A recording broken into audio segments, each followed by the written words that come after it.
working on the railroad all the livelong day. I've been working on the railroad since I passed the time away.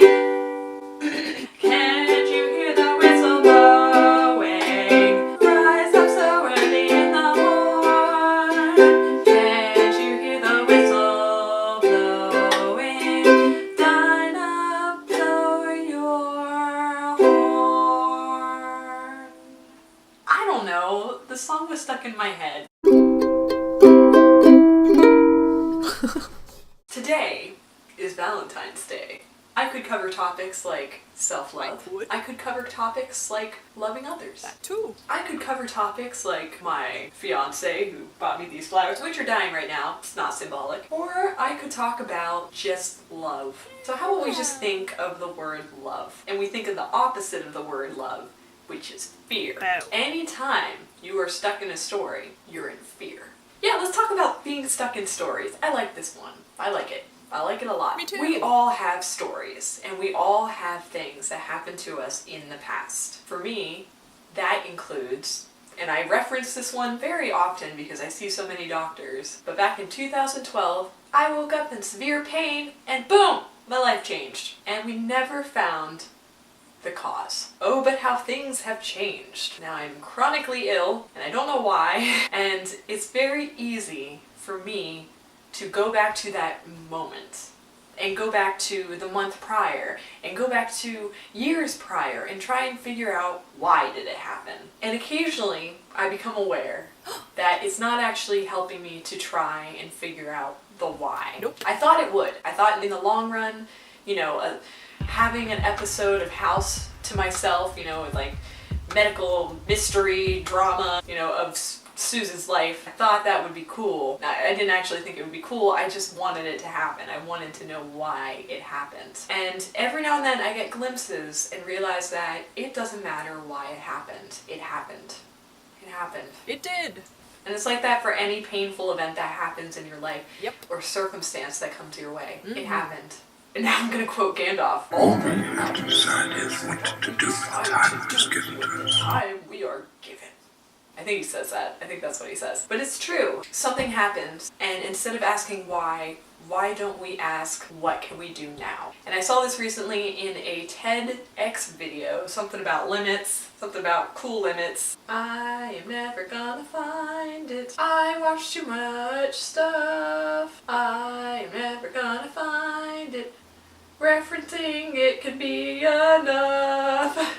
I will find it and put the link below, I promise. It discussed how research showed that how fast a person came out of a story in anxiety and depression correlated with how often they either ask themselves, why me? Why did this happen? Why is this happening to me? Versus, what can I do? What are the resources available to me? And what are the next steps? So it's kind of like future-oriented and looking to grow and develop and recover, as opposed to staying stuck trying to analyze and figure out why. You don't need to sit and analyze on your life. Don't do it. And I bring this up because oftentimes people think meditation is a moment for you to sit and connect with your life. And it is, but many people take that moment to go through situations actively, like they're feeling the emotions as they do it, and they're getting angry about situations, and they think they're meditating, but it's actually making them feel worse. Whereas meditation is sitting there and observing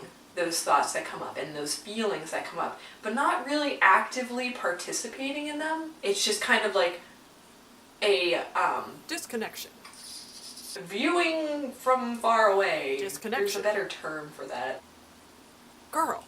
Disconnection. How about this? Do you guys get this? Like, you're separated Disconnected. from those thoughts and feelings. You're just seeing them happen. You're observing them, and you're thinking, interesting, curious. And when you aren't actively engaging in those, that's when the healing can take place, and that's when the growth and development and overcoming can take place. Not if you're stuck in that story, which my story tends to be, why am I sick? Why am I sick? Why am I feeling these? And I just Google away. One day it's kidney disease. The next day it's the brain aneurysm, runs the gamut. I mean, in my defense, Yes, I am feeling things in the now, and I am scared, and I want to figure out why. However, removing that story makes it so that I can just observe the symptoms I am having and not get stuck in the thoughts of the past and the feelings of the past and the worries of the past, and just focus on what I experience now to figure out how I can get better. And it doesn't have to be with feeling sick. Nope. What you're feeling now and the thoughts you're having now. Forget the past. Do it. Forget comparing to the past and how you felt then Who cares? compared to now.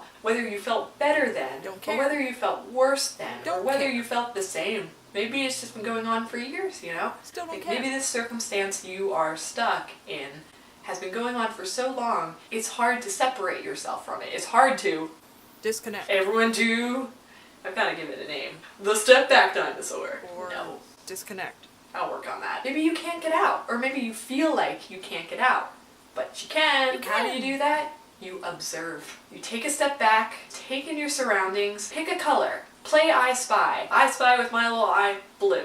Find all the things in the room that are the color blue. That will instantly distract yourself from that pattern in that story, and you can kind of reassess your life and start over. What can you focus on now? And what can you do to get better in the circumstances that you are currently in? Release that story. And if you feel that story coming up, give it some space, acknowledge it, and just go like, I see you, story. I understand you, story. I know. I got you. The past was hard. It was. But we're here and we're beginning new. Because it's Valentine's Day and I love me. There, I tied in Valentine's Day and love. On that note, stay safe, stay strong, and stay tuned into yourself. Bye, guys.